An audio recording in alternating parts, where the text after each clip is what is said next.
Bonjour à tous, ici Jester pour une vidéo un peu spéciale car aujourd'hui on va parler de mon manga préféré, Berserk. J'ai réussi donc à trouver pour un prix vraiment ridicule une Art of War, Art of War, hein, voilà ça, de Berserk, celle de Guts, Black Swordman, Millennium, Falcon. Première édition. On voici la première édition. La deuxième édition n'a pas les paires de mains supplémentaires. Voilà, hein, comme on le voit.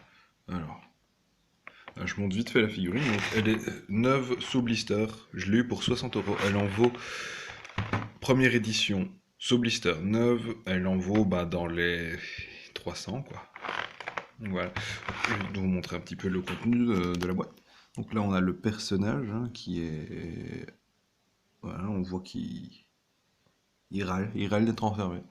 Donc on voit une magnifique épée qui est plus grande que le personnage qui doit faire plus ou moins dans les 20-22 cm. 5 petits couteaux arrangés ici, son couteau arrangé là, et les paires de mains supplémentaires, on ne les voit pas très bien. Et voilà, c'est un peu tout, hein. Là il y a une petite illustration, mais c'est très minimaliste, hein. Ça fait très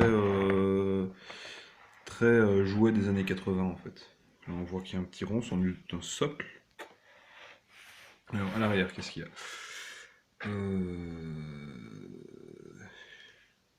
Le collier de Griffiths avec une inscription en japonais et les autres figurines de la marque. Savoir que Casca est tout bonnement raté. Ah, elle est vraiment mais horrible l'une de ses forces.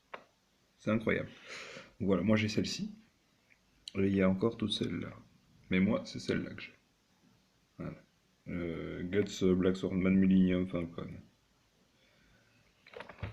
Donc, voilà un petit peu la boîte. Donc je vais repartir un petit peu sur le corps pour montrer un peu les finitions.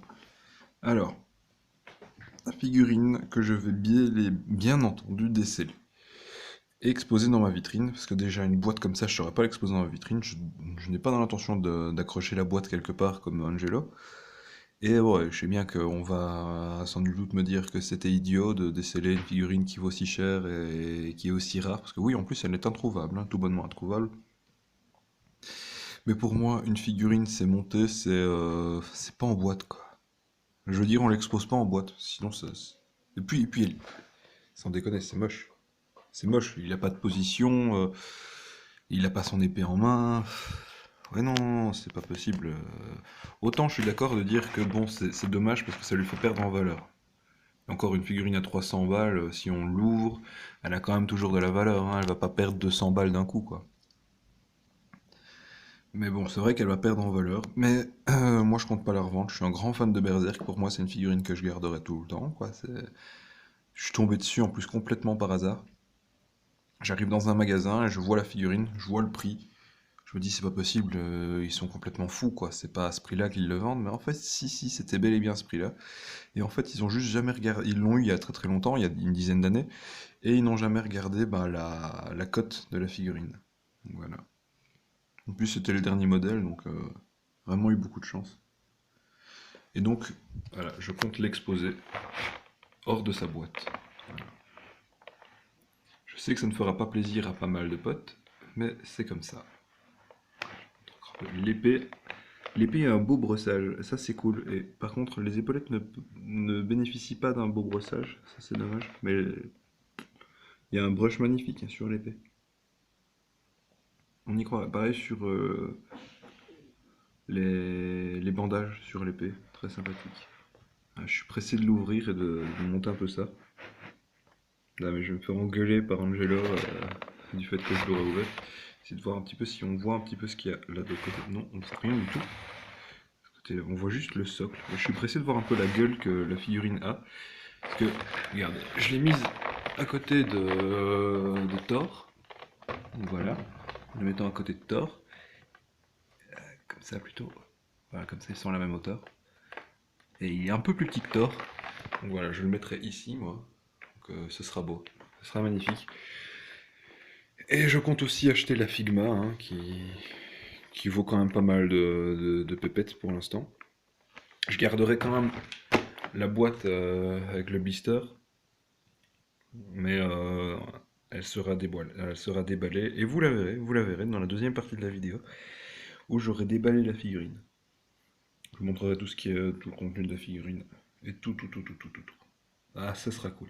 Je sais bien, il y a un petit truc là pour pouvoir l'accrocher à un mur. Genre, je pourrais l'accrocher là, quoi. Ou là, pourquoi pas. Mais non, pour moi, une figurine, c'est pas dans une boîte. Bon, je ne vais pas critiquer les gens qui font, enfin, qui gardent leurs figurines en boîte et qui exposent les boîtes, mais moi, c'est pas mon style, quoi. Pour moi, un jouet, ça doit être sorti, quoi. Voilà. Ça doit être exposé, mais dans de bonnes conditions, et dans la boîte comme ça, avec son espèce de pose de soldat avec son épée sur le côté, non, c'est dommage. Si seulement la boîte avait eu des petites illustrations. Là, je suis vraiment déçu parce que c'est juste un bout de plastique qui est collé à un carton, quoi. S'il y avait eu des illustrations tout autour et qu'on voyait pas beaucoup le personnage et qu'à l'arrière il y avait aussi des illustrations du perso, je ne dis pas, je l'aurais gardé en boîte. Mais là, c'est vide. Et on voit juste le petit saut là. Ah, juste pour dire que c'est une officielle, mais avec le flash on le voit pas bien. Voilà. Mais bon. Donc, vu que la boîte elle est un petit peu vide de décoration, je vois pas l'intérêt. Je vais plutôt la monter, comme ça je pourrais lui mettre ses petits couteaux et tout, changer le bras, lui mettre l'épée, lui mettre dans une petite position dynamique et utiliser le socle. Ah non, ce sera. Ah, ce sera de la bombe. Je le sens, cette figurine, c'est une bombe. Donc voilà. Donc, cette figurine est la Art of War de Berserk. Figurine de Guts, Black Swordman, Millennium Falcon. Première édition, hein, vu qu'on voit les différentes paires de mains. C'est la première édition. Édition très très rare, introuvable, tout bonnement introuvable, qui vaut dans les 200-300 euros maintenant. Moi je l'ai eu à 60 euros parce que le vendeur ne connaissait absolument pas la cote. Donc voilà. Eh bien, je vais monter tout ça, n'en déplaise aux gens qui n'apprécient pas particulièrement le fait d'ouvrir ce genre de figurines. Parce que c'est vrai que c'est des figurines de collection très rares. Donc voilà, je peux comprendre. Maintenant, pour moi, c'est plus. Je ne vois pas vraiment le côté financier du truc, quoi. Pour moi, ça doit pas être une source de revenus, ça doit être une passion. Et donc, je ne regarde pas du tout au fait que ça puisse perdre de la valeur. Voilà.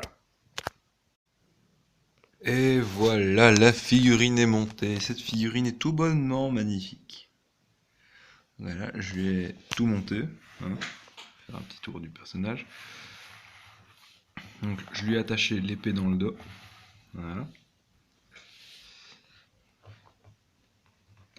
Les sacs, quand même, ont quand même droit à un beau petit brossage. C'est bien sympa. Voilà, par l'articulation ici. Donc, on peut attacher l'épée dans le dos sans qu'elle tombe. Ah, au niveau des détails, c'est quand même bien fini. Il y a un truc quand même qui est assez remarquable, c'est que l'armure pourrait être créée pour quelqu'un en fait, car ce sont exactement les mêmes armures enfin le même type d'armure qu'utilisaient les chevaliers du Moyen Âge, hein, donc avec de l'armure sur le devant et uniquement des lanières à l'arrière, voilà, comme ça. Si ça c'est pas beau. Alors, au niveau du visage, bon, c'est pas magnifique, maintenant la figurine elle est vieille, donc on excusera. Je retire un peu ce que j'ai dit au niveau des épaulettes, hein, il y a quand même un petit brossage dessus. Alors, au niveau des mains, on a droit à une petite articulation aussi ici. Ce qui est bien sympathique, c'est que les couteaux qu'on met ici peuvent être mis entre les doigts de son mécabras. Et alors au niveau de l'articulation, c'est un truc que j'ai pas encore vu ça, c'est que voilà, il y a une espèce de ressort à l'intérieur. Voilà. Ça permet de faire pas mal de trucs. Ah oui, ici, les ressorts qui sont là, voilà. Donc juste là, sont de vrais ressorts. C'est impressionnant, hein. Voilà, au niveau de la figurine, on a quand même quelque chose de bien. Vraiment super bien. Et je ne regrette pas d'avoir ressorti de son truc, parce que comme ça, elle est sublimée. Je vous conseillerais bien de l'acheter, mais elle est trop rare, donc voilà, je vous la montre. Voilà, parce que je suis super fier de l'avoir. Voilà, c'est une figurine que je vous conseille. Mais bon, elle est un peu rare, pas introuvable, et puis elle est chère. Mais bon. Moi je l'ai eu pour pas cher, il y a toujours moyen de trouver un couillon qui te la revende pas cher, hein. On a quand même droit à quelque chose de beau, même pour l'épée. Les petits sacs là sont vraiment super beaux. Ah, c'est magnifique. Désolé, on a été coupé. Donc voilà, je disais quoi? Je ne me souviens pas du tout. Donc voilà, je vais te dire, genre, ma première réaction quand j'ai fini de monter la figurine, c'était putain, sa mère, elle est géniale. On a droit à une figurine relativement charismatique. On a droit à une figurine qui a aussi pas mal de rigidité, dont les articulations, bon, on passera sur la finesse des articulations, parce que parfois c'est assez foiré.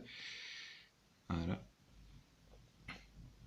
Mais elle a quand même quelque chose. Elle est quand même bien sympa. Elle est quand même sympa.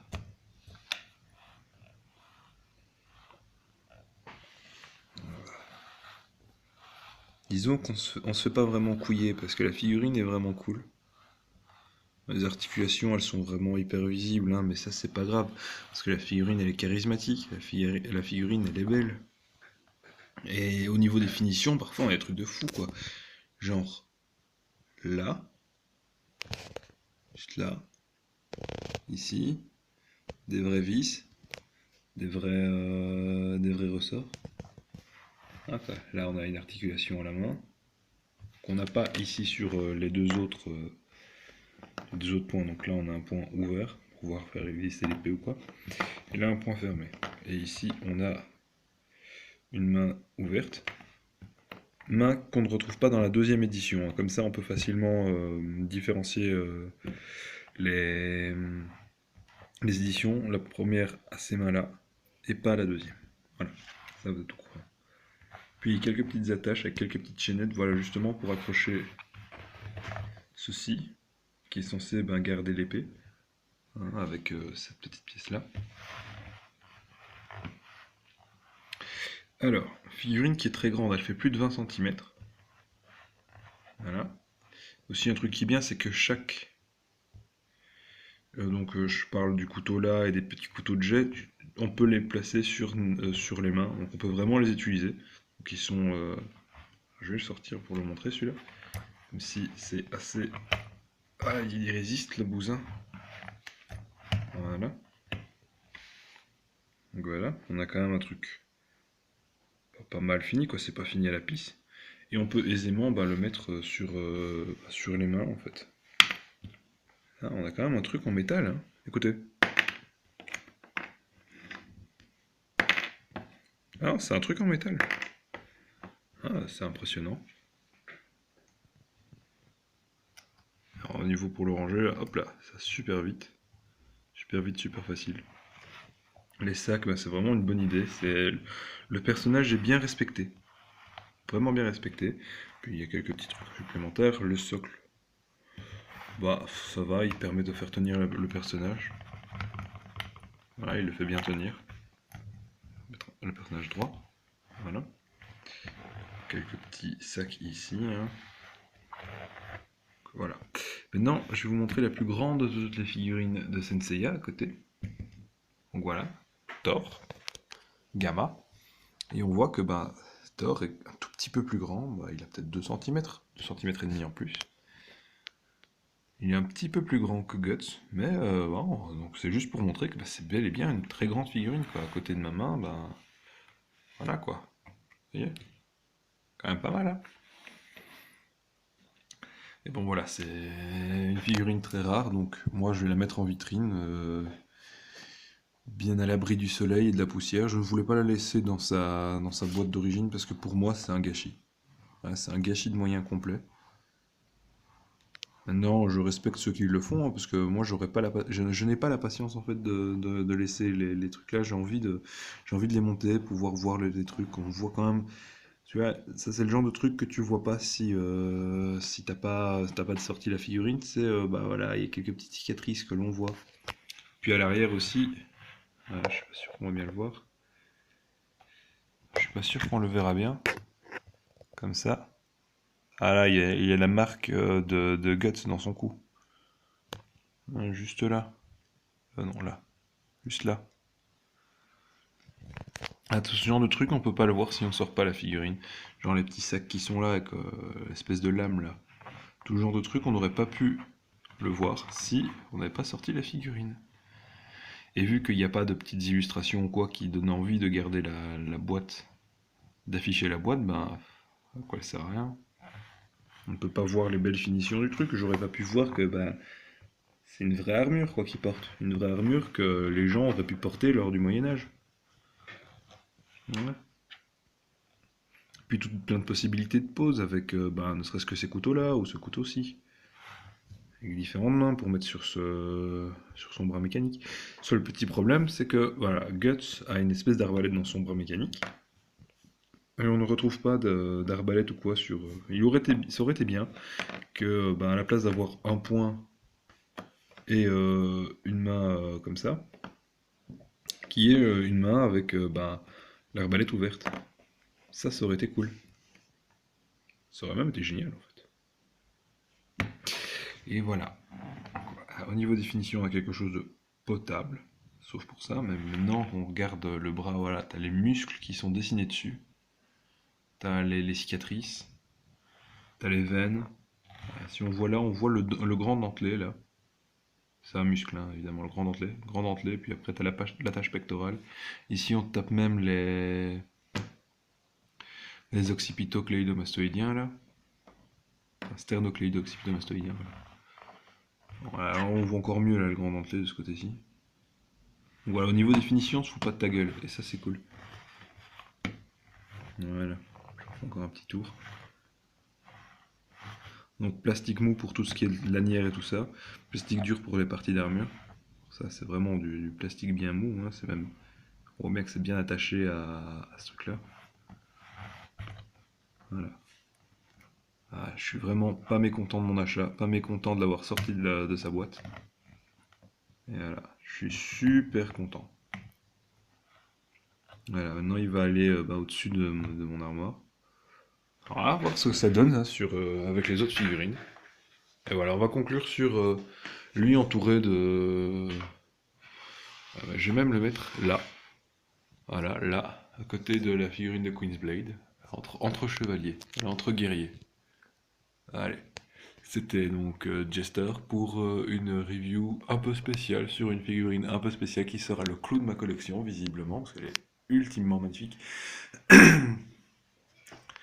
La Guts Black Swordman Millennium Falcon. Voilà. De Heart of War. Art of War, quoi, en gros, voilà. Si les gens n'ont pas compris. Voilà. Allez, je vous dis à ciao, les gars. Voilà, je recule lentement, tout en stoppant la vidéo. Et puis après, je refonce vers Guts. Comme ça. Puis